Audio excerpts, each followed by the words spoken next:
जय श्री कृष्ण दोस्तों, स्वागत है तमारू मारी चेनल में।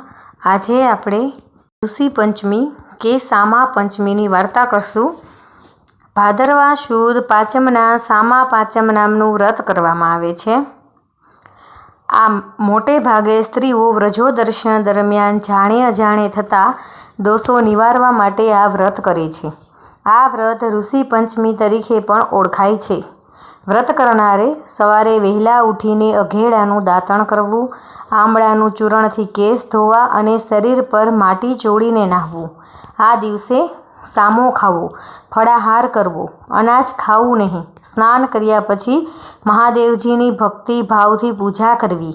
आ रीते 5 वर्ष सुधी आ व्रत करवुं। त्यारबाद तेनुं उजवणुं करवुं। उजवणी वखते अरुंधती सहित सप्तर्षिओ महर्षि कश्यप, અત્રિ, વિશ્વામિત્ર, ભારદ્વાજ, ગૌતમ, જમદાગ્નિ, વશિષ્ઠનું ધ્યાન ધરવું અને પૂજા કરવી। પછી બ્રાહ્મણોને જમાડી યથાશક્તિ દાન દક્ષિણા આપવી।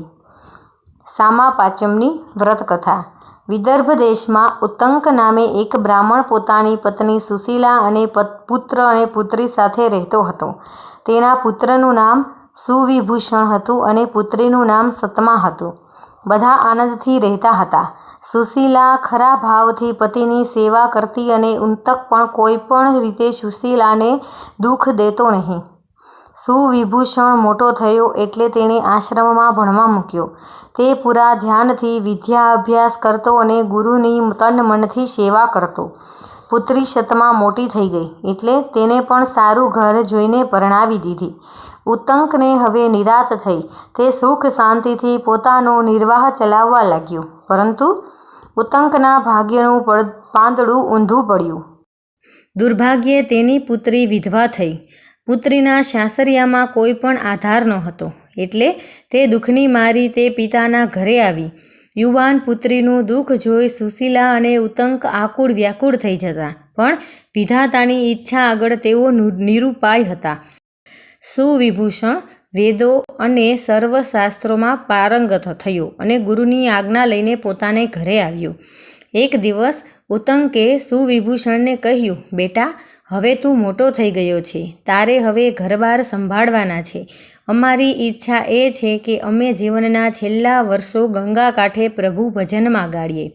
બહેન સતમા પણ અમારી સાથે આવવાની છે। પિતાની વાત સાંભળીને સવિભૂષણ સંમતિ આપી અને ઘરની બધી જવાબદારી સંભાળી લીધી। ઉત્તંક, સુશીલા અને સતમા ત્યાંથી ગંગાજીએ જવા ચાલી નીકળ્યા। ગંગાના રમણીય તીરે આશ્રમ બાંધીને રહેવા લાગ્યા। વિધવા પુત્રી સતમા માતા પિતાની સેવા ચાકરી કરી પ્રભુ ભક્તિમાં પોતાના દિવસો વિતાવવા લાગી। દૂર દૂરથી કેટલાય શિષ્યો ઉત્તંક પાસે વિદ્યા અભ્યાસ કરવા આવવા લાગ્યા। ઉત્તંક તેમને નિસ્વાર્થ વિદ્યા અભ્યાસ કરાવતો। ઉનાળાનો સમય આવ્યો। પુત્રી સતમા બફારાના કારણે કામ કરતી કરતી થાકી ગઈ હતી। સાંજની ઠંડકમાં આરામ લેવા તે એક ઝાડ નીચે પથ્થર પર સૂઈ ગઈ અને ઘસઘસાટ ઊંઘવા લાગી। તે ભર ઊંઘમાં હતી। એવામાં અચાનક તેના શરીરમાં અસંખ્ય કીડા પડી ગયા। અચાનક એક શિષ્યની દ્રષ્ટિ તેના પર પડી। પોતાના ગુરુની પુત્રીને કીડાથી ખદબદતી જોઈને તેને પણ કમકમાટી ઉપજી।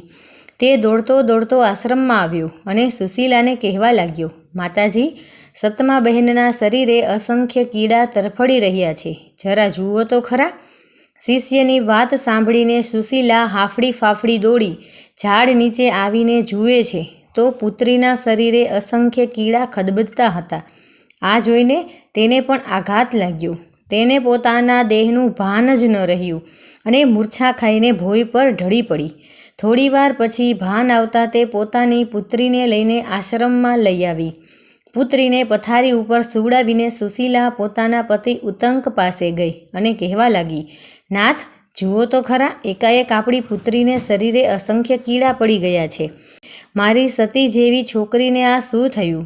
તેને એવા કયા પાપ નડ્યા કે તેની આવી ખરાબ હાલત થઈ? આમ કહેતા કહેતા સુશીલાની આંખોમાં આંસુ આવી ગયા।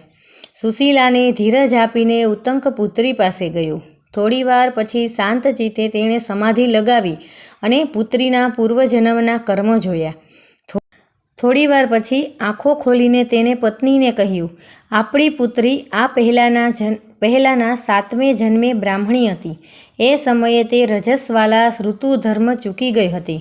વાસણ કુસણ તથા ઘર વખરીને અડકી હતી. એટલું જ નહીં, પણ અન્ય યુવતીઓ ઋષિ પાંચમનું વ્રત કરતી હતી ત્યાં તે જોવા ગઈ હતી અને યુવતીઓની ઠેકડી ઉડાવતી હતી.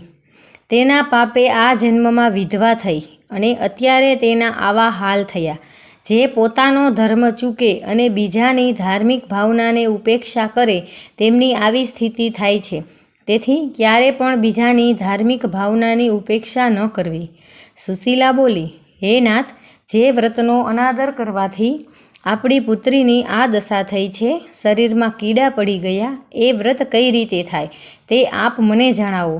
ઉતંક બોલ્યા, ભાદરવા મહિનાની અજવાળી પાંચમના દિવસે આ વ્રત થાય છે. સવારે વહેલા ઉઠી નાહી ધોઈને દીવો કરવો, દીવા આગળ ફળ ફળાદીનું નૈવેદ્ય ધરાવવું, અરુંધતી સહિત 7 ઋષિનું ધ્યાન ધરવું અને તેમની કથા સાંભળવી. એ દિવસે સામો ફળ ફળાદી જ ખાવા, બ્રહ્મચર્ય પાળવું. આ પ્રમાણે વ્રત કરવાથી રજસવાલા ધર્મની ભૂલથી થયેલા દોષો નાશ પામે છે. આ લોક તથા પરલોકમાં સુખ મળે છે. ઉતંકની વાત સાંભળીને સતમા અને સુશીલાએ એ જ ઘડીએ ઋષિ પાંચમનું વ્રત કરવાનો નિશ્ચય કર્યો. મનમાં નિશ્ચય કરતાની સાથે સતમાના શરીરને પીડા ઓછી થવા લાગી. થોડા દિવસ બાદ ભાદરવો મહિનો આવતા મા પુત્રી બંનેએ શ્રદ્ધાપૂર્વક ઋષિ પાંચમનું વ્રત કર્યું, જેનાથી સતમાની કાયા કંચન જેવી થઈ ગઈ. તેણે પ્રતિજ્ઞા કરી કે હવે તે દર વર્ષે ઋષિ પાંચમનું વ્રત કરશે અને ગુરુજનોની આજ્ઞા પાળશે. તો દોસ્તો, તમને મારી આ સામા પાંચમ કે ઋષિ પંચમીની વ્રત કથા પસંદ આવી હોય તો મારી ચેનલને લાઇક, શેર અને સબસ્ક્રાઈબ કરજો. જય શ્રી કૃષ્ણ.